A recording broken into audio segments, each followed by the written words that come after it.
দীর্ঘ 16টি বছর যাবৎ জিম্মি অবস্থায় ছিল। সেই জিম্মিগুলো কিসের মাধ্যমে করেছিল? বিভিন্ন সিন্ডিকেটের মাধ্যমে, যেমন বাজার সিন্ডিকেট, দুর্নীতি সিন্ডিকেট, টাকা পাচার সিন্ডিকেট, ক্ষমতার সিন্ডিকেট, কিশোর গ্যাং সিন্ডিকেট, মাদক সিন্ডিকেট।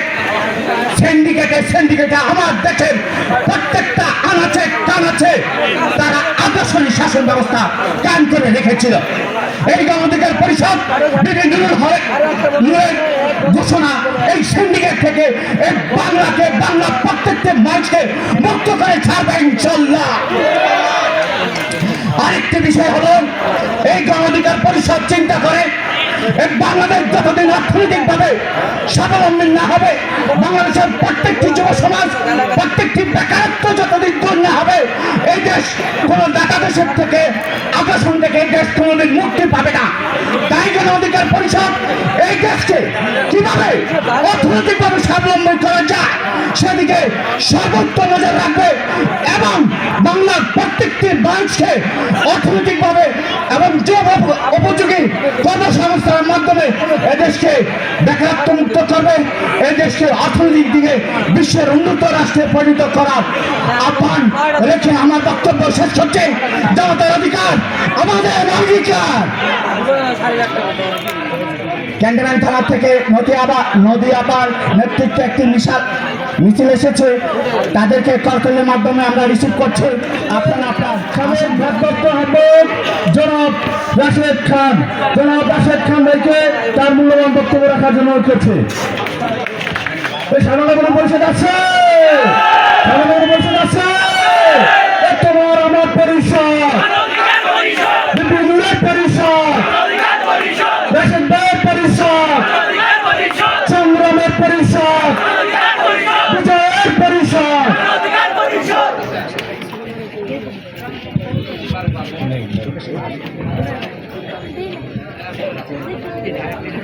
সবাই স্লোগান দেবেন,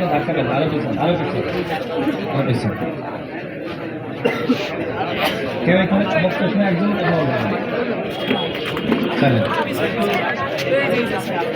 সংগ্রামী সাথী ও বন্ধুগণ, গণ অধিকার পরিষদ গুলশান জন কর্তৃক আয়োজিত আজকের এই আলোচনা সভা এবং দোয়া মাহফিল, এখানে যারা বৈষম্য বিরোধী ছাত্র আন্দোলনে আহত হয়েছে তারা বক্তব্য রেখেছে। তাদের যে আহাজারি এবং সারা বাংলাদেশের যারা আন্দোলনকারী, যারা শহীদ পরিবার, যারা আন্দোলনের যোদ্ধা, তাদের সকলের যে দুঃখ কষ্ট সেটি আপনারা সকলেই জানেন, দেখেছেন। এখনো পর্যন্ত হাসপাতালের বিছানায় আমাদের বীর যোদ্ধারা কাতরাচ্ছে, তাদের সুচিকিৎসা হচ্ছে না, রাস্তা অবরোধ পর্যন্ত করেছে।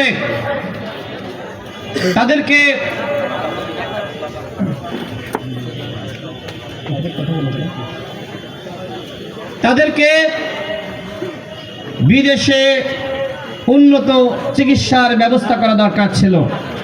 এখানে একজন ছাত্র নেতা বক্তব্য রেখেছে ছাত্র অধিকার পরিষদের, এই ছেলেটি এখানে আসুক, একটু আমার পাশে আসুক।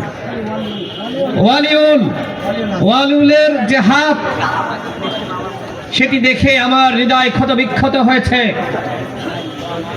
তার ওই হাত আর কাজ করছে না, সে হাত আর নড়াতে পারছে না। 120টার অধিক স্পিনটার এই হাতে লেগেছে। এরকম অসংখ্য ছাত্র অধিকার পরিষদের ওয়ালিউলরা এই বৈষম্য বিরোধী ছাত্র আন্দোলনে ভূমিকা রেখেছে, নেতৃত্ব দিয়েছে। এরকম হাজারো ছাত্র নেতা শহীদ হয়েছে, জীবন দিয়েছে, রক্ত দিয়েছে, কিন্তু কোথায় আজকে শহীদ পরিবারের ক্ষতিপূরণ? কোথায় আজকে আমাদের সেই আহত যোদ্ধাদের সুচিকিৎসা? এখনো পর্যন্ত তাদের সঠিক তালিকা তৈরি করা হয়নি। ৭১-এর পরে যেমনি ভাবে আমরা দেখেছি মুক্তিযোদ্ধার সংখ্যা, সেটি তৈরি করা হয়নি। যেমনি ভাবে শহীদের তালিকা তৈরি করা হয়নি। আমরা শুনি শহীদ 30 লাখ নাকি 3 লাখ, আপনারা কে বলতে পারবেন? শহীদের তালিকা কেউ দেখাতে পেরেছে? আমরা মুক্তিযুদ্ধের সঠিক ইতিহাস জানি না। ঠিক একইভাবে এই বৈষম্য বিরোধী ছাত্র আন্দোলনে কতজন শহীদ হয়েছে আপনারা কেউ জানেন? আপনি বলেন, জানেন কেউ? এই শহীদের তালিকা কেউ বলে 1500, কেউ বলে 2000। আমরা কোনটা বিশ্বাস করব? এই সরকারকে আমরা বলেছিলাম সবার আগে শহীদের তালিকা তৈরি করতে হবে, শহীদ পরিবারকে ন্যূনতম 1 কোটি টাকা ক্ষতিপূরণ দিতে হবে। সরকার আমাদের কথা রাখে নাই। এখনো পর্যন্ত আহত যোদ্ধাদের তালিকায় সরকার তৈরি করতে পারে নাই। অন্যদিকে আমরা দেখতে পাচ্ছি ওবায়দুল কাদের বাংলাদেশের বিশেষ স্থান কোথায়? সেটা কোথায়? ইন্ডিয়া না, বাংলাদেশ। বাংলাদেশের বিশেষ স্থানে 3 মাস আরাম আয়েশের নিরাপদে সেখানে তিনি থেকেছেন। এরপরে হেলিকপ্টার যোগে ভারতে চলে গেছেন, পালাননি, চলে গেছেন। তাকে নিরাপদে ভারতে যেতে সে সহযোগিতা করেছে। অন্যথায় 3 মাস নিরাপদে থাকলো। আমাদের দেশের ডিজিএফআই জানে না, এনএসআই জানে না, এসবি জানে না। তোমাদের কামটা কি? তোমাদের বেতন দেওয়া হবে না, ভাতা দেওয়া হবে না। ওবায়দুল কাদের পালিয়ে গেছে। এই গন্ডা সংস্থার বেতন ভাতা বন্ধ করে দেন, তাহলে আর একজন পালাতে সাহস করবে না, আর একজন পালাতে পারবে না। পুলিশের কাজটা কি? আইন শৃঙ্খলা পরিস্থিতি এখনো পর্যন্ত নিয়ন্ত্রণে আসে নাই। প্রত্যেকটা জেলায় মারামারি, খুনাখুনি, প্রত্যেকটা জায়গায় দুর্বৃত্তরা চাঁদাবাজি করছে। পুলিশ কোনো কাজ করছে না। তাকিয়ে চেয়ে দেখে। তারা মজা নেই, মজা। ওই হাসিনার দোসররা আজকে বাংলাদেশের আইন শৃঙ্খলা পরিস্থিতি নিয়ন্ত্রণের বাইরে চলে গেছে। ওরা পদক্ষেপ না নিয়ে ওরা তামাশা দেখছে। ওই পুলিশের কোনো বেতন দেওয়া যাবে না। যারা কাজ করবে তারা বেতন পাবে।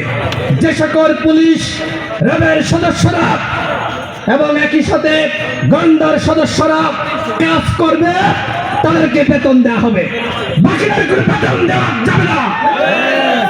তাহলে দেখবেন সব ঠিক হয়ে গেছে।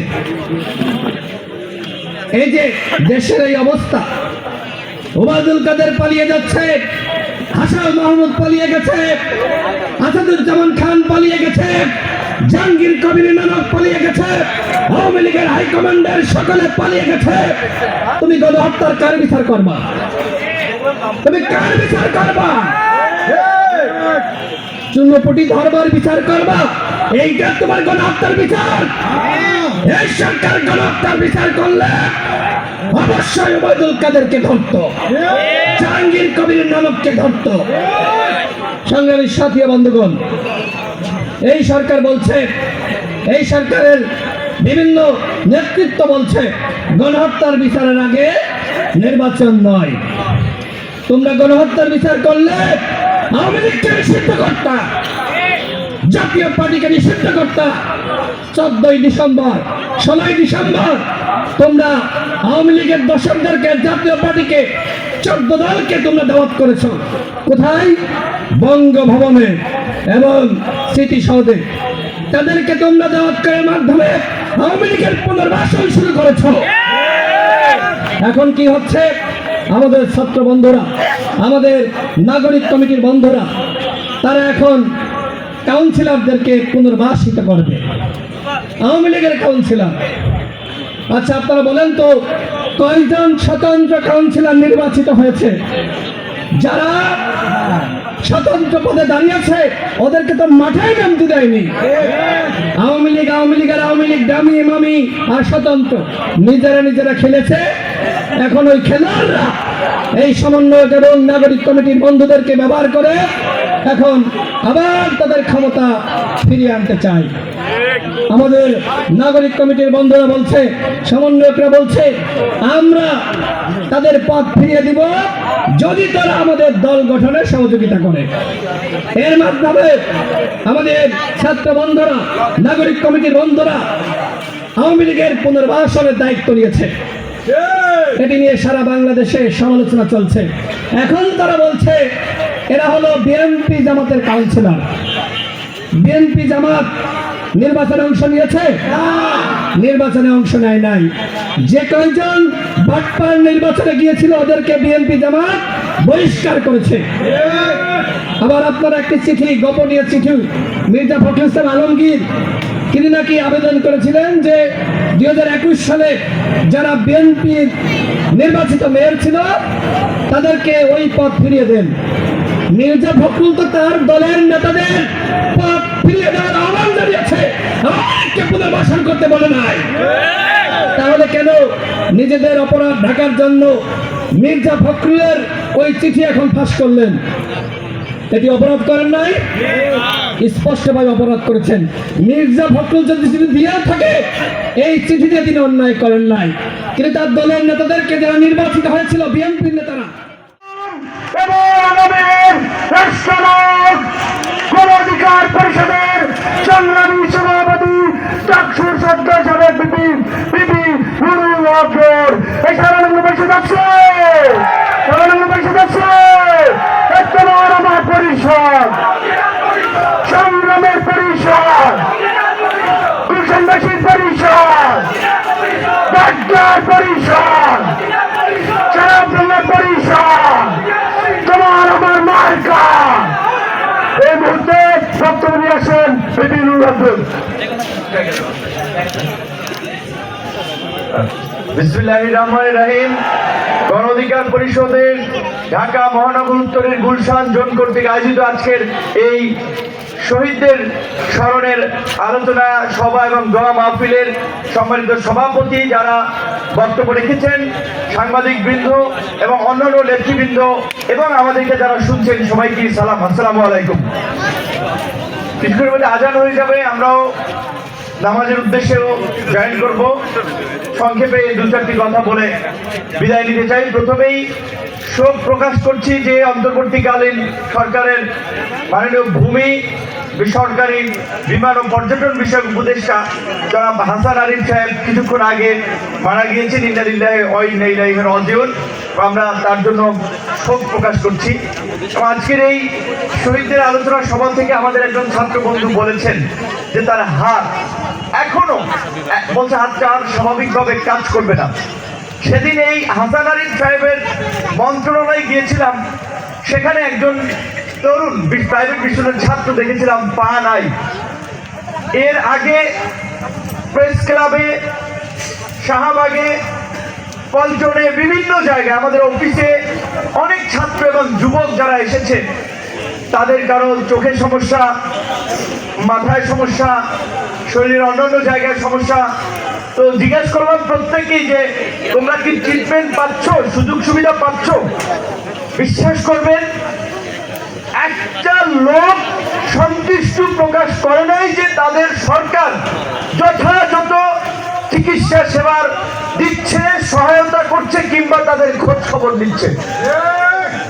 প্রত্যেকের চোখে উদ্বেগ, উৎকণ্ঠা। একটা জনজান্ত যুবক তরুণ তার হাত দিল, পা দিল, চোখ দিল। দুঃখজনক এবং দুর্ভাগ্য সেই তাদের হাত পা চোখ রক্তের বিনিময়ে যেই সরকার গঠিত হলো এখন পর্যন্ত তাদের চিকিৎসাটা ভালোভাবে নিশ্চিত করতে পারে নাই।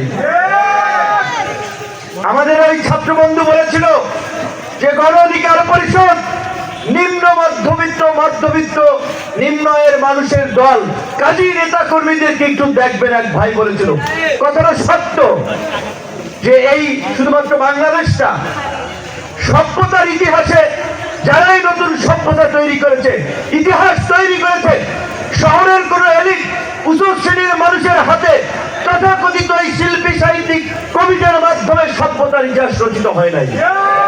এই শ্রমজীবী নিম্ন আয়ের মধ্যবিত্ত নিম্নবিত্ত মানুষের রক্ত, ঘাম এবং সংগ্রামের মাধ্যমে এই সভ্যতার ইতিহাস বদলেছে, জাতির নতুন ইতিহাস রচিত হয়েছে।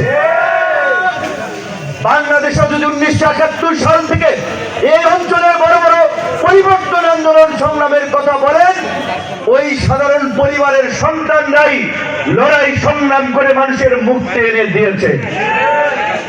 তাই এই গণ অভ্যুত্থানের শহীদদের চিকিৎসা না হওয়াটা দুর্ভাগ্য এবং আমাদের জুনিয়র সহকর্মী আমাদের ছাত্র বন্ধুদের সমালোচনা করাটা আমার উচিত না। তারপরে কিছু কথা বলতে হয়।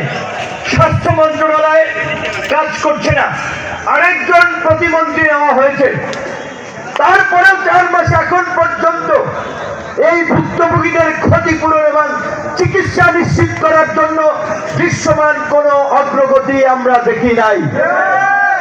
স্বাস্থ্য মন্ত্রণালয়কে আমরা বলতে চাই, জানুয়ারিতে যদি আমরা কোনো অভিযোগ পাই যে কেউ চিকিৎসা পায় নাই, ক্ষতিপূরণ দেওয়া হয় নাই, পরিষ্কার ভাবে বলে দিচ্ছি মন্ত্রণালয়ে ঢুকতে পারবেন না। আপনাদের সময় ডিসেম্বর পর্যন্ত ওই আমলাতান্ত্রিক জটিলতা আমরা দেখতে চাই না। সমাজ কল্যাণ মন্ত্রণালয় করবে, নারী শিশু কল্যাণ মন্ত্রণালয় করবে, অর্থ মন্ত্রণালয় টাকা দেবে, এই সমস্ত ভাঙচুর ভাতাবাজি বাদ দিবেন। ডিসেম্বরের মধ্যে আহত পরিবারকে 8 লক্ষ টাকা এবং নিহত পরিবারকে 1 কোটি টাকা করে আপনারা যদি সহায়তা দিতে ব্যর্থ হন, জানুয়ারিতে আমরা প্রধান উপদেষ্টার কার্যালয় ঘেরাও করবো। আমরা বলেছিলাম,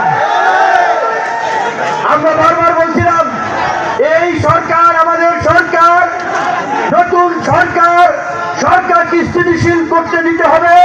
আমরা সরকারকে সহযোগিতা করব, কিন্তু তারা আমাদের সহযোগিতা পেয়ে পেয়ে মাথায় পেয়ে বসে, কাজ করে না, কথা শোনে না।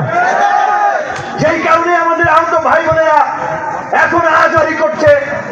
এবং দুঃখজনক, জুলাই ফাউন্ডেশনের সেক্রেটারি হচ্ছেন আপনার আমাদের একজন ছাত্র নেতা, সে হচ্ছে মুক্ত ভাই শ্রীক্ত। আমি অন্তত 10 জনের নাম বলতে পারবো, যদি আপনারা আমার কাছে জানতে চান, টেলিভিশন আপনারা ইন্টারভিউ করেন।